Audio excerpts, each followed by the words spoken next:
Hi everyone. I just wanted to give you a little teaching heads up video on At the Foot of the Cross. I thought that it probably would be almost the same as having a Zoom, and people could watch it when it was easy for them. So today I have a couple of things set up in front of me on my computer, and I have my little roll-up piano in front of me here, and my metronome, just so that we could go over a couple of points when you guys get ready to record At the Foot of the Cross, which I really would like to happen within the next week or so, so that we can have time to work on the mix down and everything like that. So a few weeks ago, everybody got their PDF of At the Foot of the Cross, or you've got a real copy. You also received a recording, professional recording of the video of the piece, and you also received an MP3 practice file. Now, this past weekend, I put together all new sound files. I took my voice, I sang it through, worked on phrasing and such. It took take after take after take. But you need to be patient with it because it will come out like you want to if you really focus on what's happening. So each part, soprano, soprano 2, alto, tenor, and a bass line, has been put to the proper metronome markings, which is at 60. So if anybody has a metronome so that they can kind of clue into what the count is, it's at 60, which is this. Now, in the first measure of At the Foot of the Cross, you're going to come in on beat 4. And in your sound file, you will have a count off. Some of you will have 1, 2, 3. At the foot. Some of you might only get the 2, 3. At the foot. You should also mimic that when you're recording. You really need to lock in. We don't want to hear 2, 2 or 3, 3. We want you to come right in on that. And it might take a couple of times to know when the count's going to start. Obviously, if I missed count 1, it's because I couldn't get my voice in on time. But it makes it easier when we're trying to sync all the files up to have a count first. If you don't make the count and you just come in on At the Foot, that's fine too. So the next thing that you want to look at when you're getting ready to record this, the most important thing is to breathe when I breathe and also come in on the right note. So for instance, the sopranos are going to come in on an E. At. If you have a piano at home, could be out of tune. They have little keyboard programs too. You want to really make sure that you're locking in on that note and you know it. Because it's very easy to sing the wrong note at the beginning because you're so focused on so many things.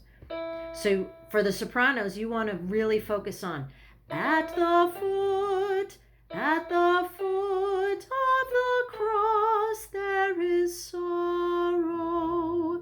And if you're noticing, if you're looking at the first line, let me turn this around here. No, I'm not going to do that. So if you're looking at the first line, above sorrow, you have a decrescendo. So you're going to start out soft. You don't want to push it all the way. My recording might sound a little louder, but you want to be solid on that note, but you also want to be soft and tender. You want to sing it just like you were singing it live.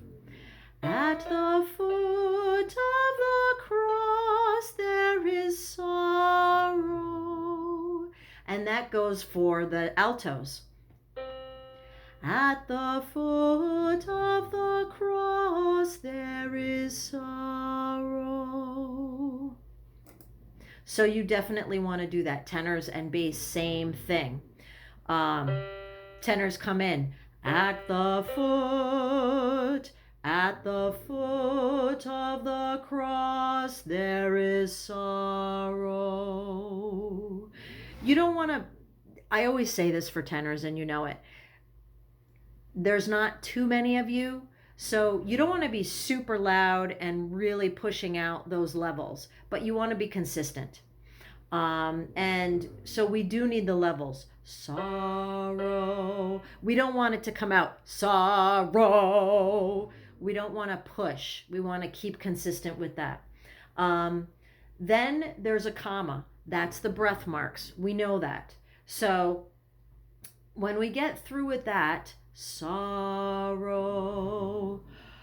and you're probably on the recording going to be able to hear me breathing, taking a deep breath in so that you can come in. At the foot, or at the foot. Now, when you get up to love soprano, soprano 1 and soprano 2, you're going to be a little bit louder. It's listed as a mezzo forte, but in order to get up to that E, you're going to want to push a little bit more, or support a little bit more. We don't want it coming too far out of the box. Mezzo forte is a normal singing volume, not way up here. When we get close to measure 7, River of Salvation, there is a retard. There are a few points in the recording where I did ignore the metronome and I did do the retard. So, flowing down together in a river of salvation, covering all. So you're going to want to listen to it for a few times. I actually had recorded the soprano and thought, wow, that sounds pretty good. But when I tried to add the alto to it, I had a really hard time trying to rematch coming in at that measure 7.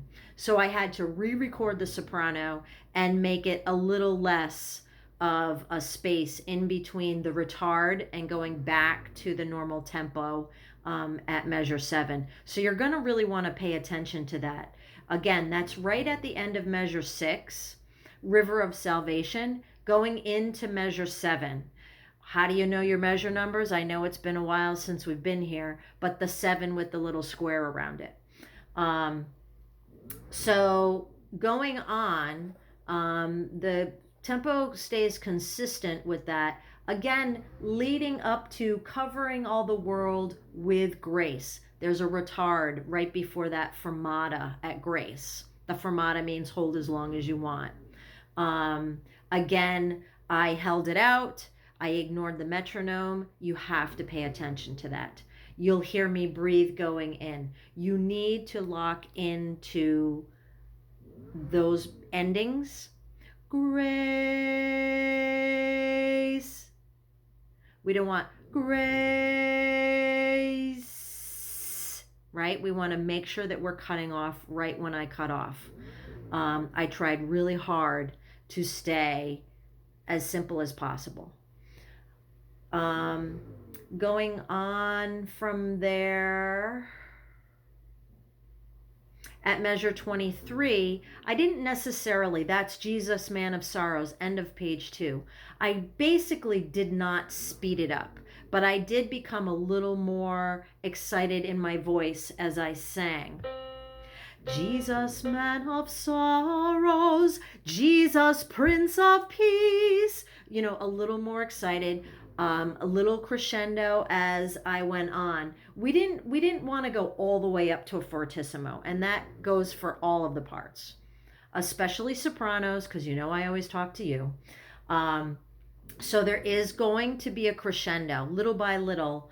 On the cross he suffered for our sins release. So on that measure, for our sins release, I think we should just cap it there. We don't need to keep going. You need to support with your diaphragm at that point. And that's when we split into the split soprano lines. Going into measure 28, sharing all our pain. Again, I'm ignoring the metronome. I'm slowing down a little bit to add a little bit more flavor. And then I did go back to tempo. Now, when we get to the note where soprano and alto holds grace, um,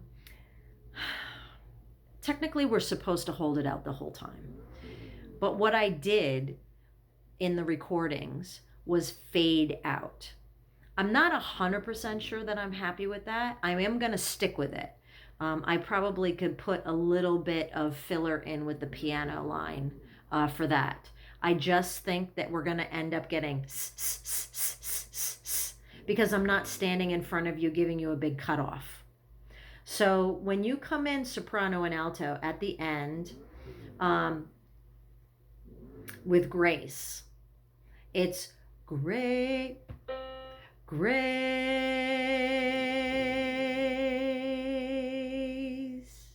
I'm ending at that 4.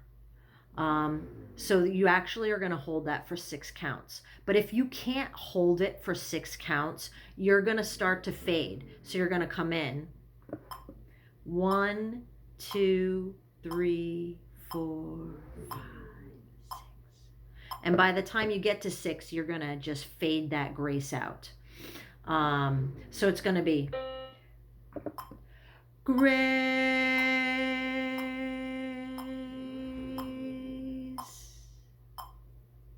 And then the metronome is on 1, 2, 3. At the foot of the cross, there is love.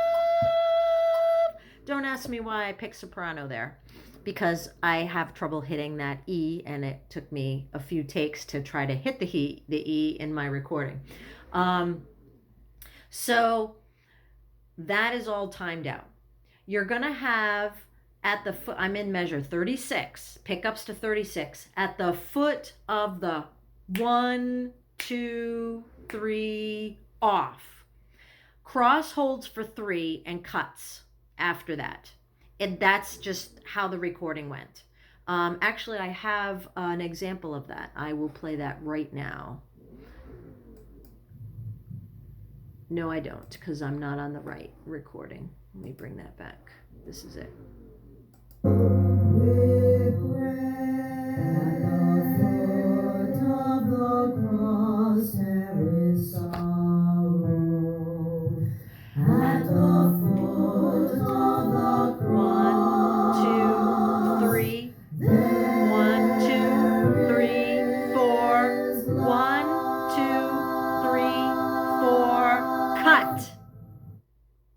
And you want to make sure that you get that there is love. You want to get the V in the end. So you're going to hold, cross cuts on 3. I'm thinking you're holding at 3.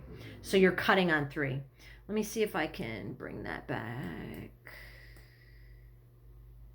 I think it's right about here. 1, 2, 3. 1, 2, 3, 4. 1, 2, 3, 4. Off. And there's a V at the end. So, a few things walking through that piece that I think is going to help everybody pay attention to a little more and make it a little easier to record. Listen, I'm at church. I'm there 3 masses a week. I'm more than happy to meet anybody. Maybe not so much after 5 o'clock mass. I mean, I can do that. Before 5 o'clock mass is tricky because they do confessions. After 8:30 mass, between 9, I am clear from 9:30 to almost 10 o'clock. I'm clear until 10 o'clock, but people start to come in at 10 o'clock. And actually after 10:30 mass would be fine too. And we can record at church. When you're recording, you want to be able to have a set of headphones. Doesn't have to be like this. These are just my husband's fancy headphones that he listens to TV with at night sometimes. So you're going to have your set of headphones. You're going to have your recording device. You only have to use a voice recorder. I don't need to see video. We've decided we're not going to do the video again. I'm going to do still pictures of, the cross and the resurrection and different things like that. So you're going to be listening to your part, my voice, on the recording. And then you are going to sing just like most of you did with Silent Night. If you didn't do Silent Night, I really want you to participate in At the Foot. And I can walk you through it. I can help you. I can record with you. Just let me know. I know there are some of you that can do it at home, and that's great too. I so look forward to the day when we are together again. I hope it's going to come soon. I feel pretty comfortable. I actually am 100% vaccinated now. Jeff and I got really lucky with some leftover doses at a clinic. My mom is vaccinated too. So I really think that it is very safe for us to be able to be in a space together with masks on. We just can't participate as a choir with masks off. And I think trying to sing with a mask on is impossible, at least long term anyway. So I'm hoping for September that we're all back together again. But in the meantime, we're going to still have some fun with all this virtual stuff. And who knows, maybe next year we'll have a little more virtual learning with live learning too. And, take a few Thursdays off. So happy learning. Please get started on this. And I look forward to hearing this. That little blip that you heard is me recorded with all the voices.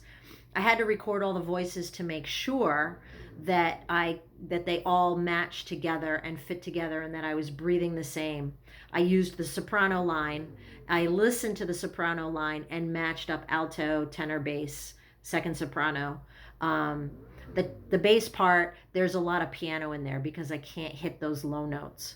So I'm looking forward to having my basses hit those low notes. All right, guys, happy learning. See you later.